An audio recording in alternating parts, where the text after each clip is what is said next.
겠습니다. 자, 내일을 향해 쏘아로 넘어갈까요? 김태수 금융작가 화상으로 연결하도록 하겠습니다. 작가님, 안녕하세요. 네, 안녕하세요. 네. 자, 일단은 주요 이벤트가 오늘 밤부터 시작이 되는데, 미국의 관전 포인트들 오늘 밤 어떻게 설정하고 우리가 시장 바라보면 괜찮을까요?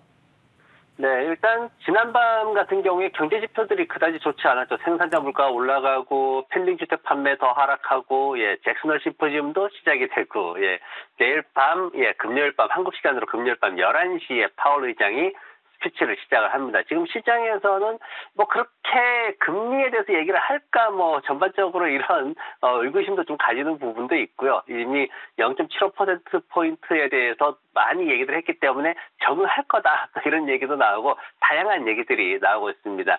지난밤에 이제 그 번스타인 투자회사죠. 얼라이언스 번스타인 홀딩스 쪽에서 나온 보고서가 있는데 1996년 이후에 하락장, 약세장이 6개월 이상 지속된 게 두 번밖에 없었다. 그게 바로 이제 그 2000년도 초반에 IT 버블이 있었을 때, 그리고 글로벌 금융위기 2008년도 요때 뿐이다 했는데, 이게 이제 지금 그 상황이 8개월 이상 이렇게 지속되다 보니까 앞으로 향후에 더 큰 하락이 올 수도 있다. 이번에 약세장을 제대로 돌파하지 못했기 때문에 여기서 꺾이면은 더 크게 하락할 수 있다. 이런 얘기들을 좀 하고 있습니다. 거기에서 시장에서는 빅테크 기업들에 대해서 매수 의견들 나오고 있는데 이 부분에 대해서는 사실 조금 조심을 해야 됩니다. 왜냐하면은 보고서 자세히 보면은 장 좋을 때 매수 의견하고는 좀 다릅니다. 지금 현재 상황에서 펀더멘털 중심으로 요만큼 더 갈 수 있다라는 얘기지, 장 좋아가지고 이렇게 올라갈 거다, 기술적으로 이만큼 될 거다, 이런 얘기는 좀 다른, 약간의 뉘앙스가 다른 그런 게 있습니다. 그래서 지금 같은 경우에는 경기가 안 좋을 때는 증권사들이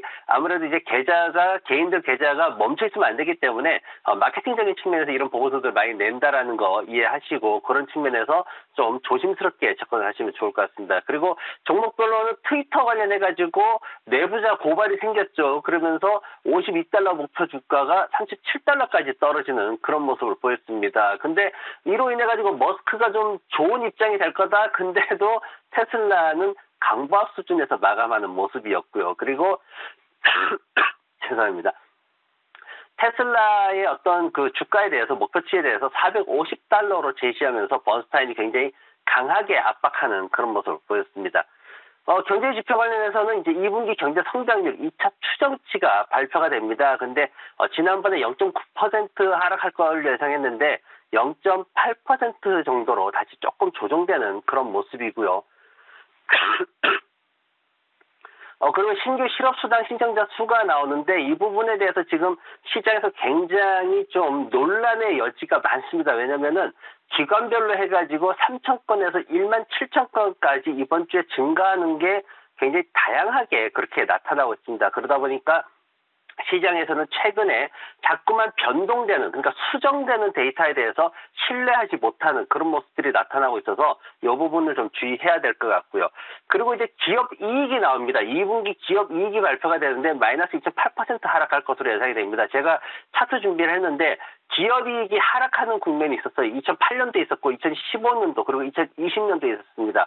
다들 아시다시피 굉장히 시장이 출렁거렸던, 급락했던 그 부분들이에요. 그래서 시장이 1분기에 마이너스 4.9% 기업 이익이 하락을 했고, 그리고 2분기에 마이너스 2.8% 하락할 것으로 예상이 되기 때문에 이 부분을 좀 조심해야 되는데, 지금 이 방송 들으시면서 이익이 왜 떨어졌냐 이런 부분도 계실 텐데, 우리가 집중하는, 흔히 일상적으로 집중하는 S&P 500 기업들의 이익은 상승한 게 맞아요. 하지만 상승이 좀 둔화됐죠. 하지만 전체적인, 시장 전체적인 이익은 이렇게 하락하고 있다라는 것도 좀 염두에 두시면 좋을 것 같습니다. 그리고 이제 실질 소비자 지출이 나오는데 이게 또 좀 둔화될 것으로, 2분기 연속해서 둔화될 것으로 지금 전망이 되고 있습니다. 과거에 2018년 4분기하고 2019년 1분기, 그때 연말 연시 넘어갈 때 이 소비 떨어지고 하면서 굉장히 시장이 안 좋았던 거, 정말 급락했던 거 기억을 하실 거예요. 그래서 지금 이런 부분들도, 소비에 대한 부분들도 조금씩 얘기가 나오고 있어서 좀 주의하셔야 되는 상황이 있고요. 마지막으로 이제 실적 발표합니다.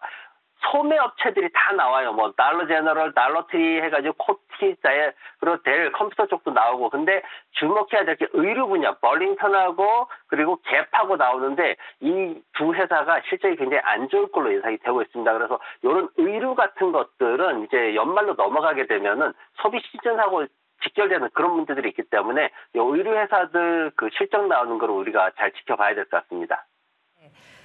자, 이제는 우리 서학개미들이 지난 한 주간 관심을 많이 가졌었던 종목들 중심으로 한번 들여다보도록 할게요. 지난 한 주에는 어떤 종목들을 많이 샀나 살짝 봤는데요.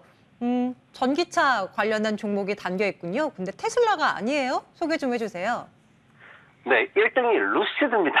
테슬라가 아니고 루시드가 올라왔고요. 그리고 2등이 아이온큐가 올라왔습니다. 그리고 3등이 레이디오닐이 올라왔고요. 그리고 4등이 마라톤이 올라왔습니다. 마라톤 디지털입니다. 정리여사 아니고요. 그리고 5번이 해상 배송하는 짐 쉬핑이 이렇게 올라오는 모습 보였는데 지금 보면 하나씩 보면 루시드 같은 경우는 최근에 생산 목표 달성했는데 수익성과 가이던스가 좀 떨어지는 그런 모습이 있었고요. 그리고 아이온큐 같은 경우에는 이거 예전에 2월 달에 한 달 동안 서학 개인들이 가장 많이 매수한 종목으로 그때 꼽혔었어요. 그러면서 제가 3월 달에 이거 매수하는 거 성급하다 이렇게 얘기를 하면서 좀 조심해야 된다고 했는데 주가 계속 떨어져가지고 내려왔습니다. 아직까지도 제품 출시 미정인 상태고요. 그리고 현금 보유고가 수억 달러가 줄어들어서 절반밖에 되지 않습니다. 굉장히 주의가 요망되는 상황입니다. 저가라고 해서 무턱대고 덤빌 수만 없는 그런 상황이고요. 그리고 레이디온 같은 경우에는 이제 항공, 방위 이쪽인데 항공기 제조하고 미사일 제조하고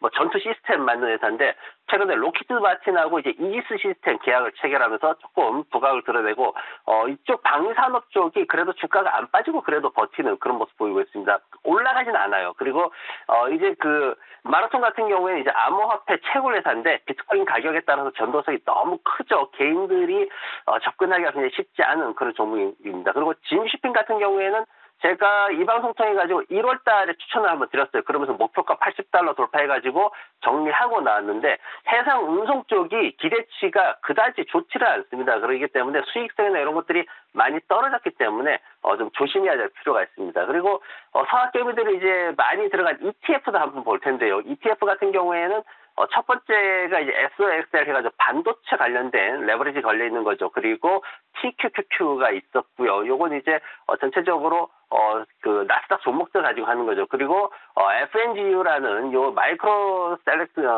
섹터 쪽 이제 뺑 주식들 기술주 가지고 하는 건데 요게 좀 왔고 그리고 TMF, MGRG가 있는데 하나씩 보면은 SOXL 같은 경우에는 이제 지수 연동된 형태입니다. 근데 이제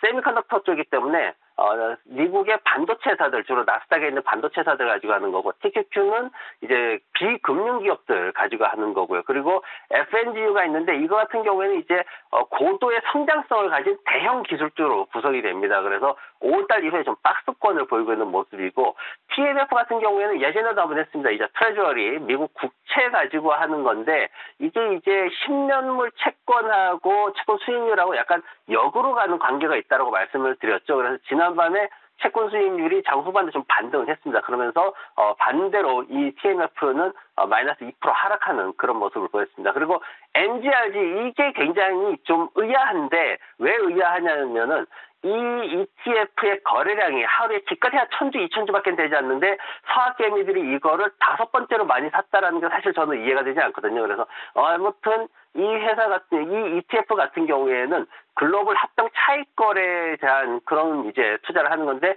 소형주 중심으로 구성이 되어 있습니다. 왜냐하면 이제 뭐 구글에 인수합병된다라든가 이런 걸 노리는 거기 때문에 그런데 굉장히 좀 주의해야 된다는 거 거래량이 너무 작아서 정말 주의해야 된다라는 말씀을 꼭 드리고 싶습니다. 그러네요. 어떻게들 아시고 이런 또 ETF 상품으로 매기가 또 쏠렸는지 의아한데요. 말씀해주신 거래량 부분, 그래서 좀 주의하라라는 부분 기억을 하면서 좀 지켜봐야겠습니다. 자, 오늘도 우리 미국 시장에 대한 포인트들 살펴봤네요. 김태수 금융작가와 함께했고요. 작가님 고맙습니다. 네, 고맙습니다. 네, 마감 스트레이트 함께하셨습니다. 내일도 장 마감은 저희 MTN과 함께해 주시길 바랍니다. 시청해주신 여러분 고맙습니다.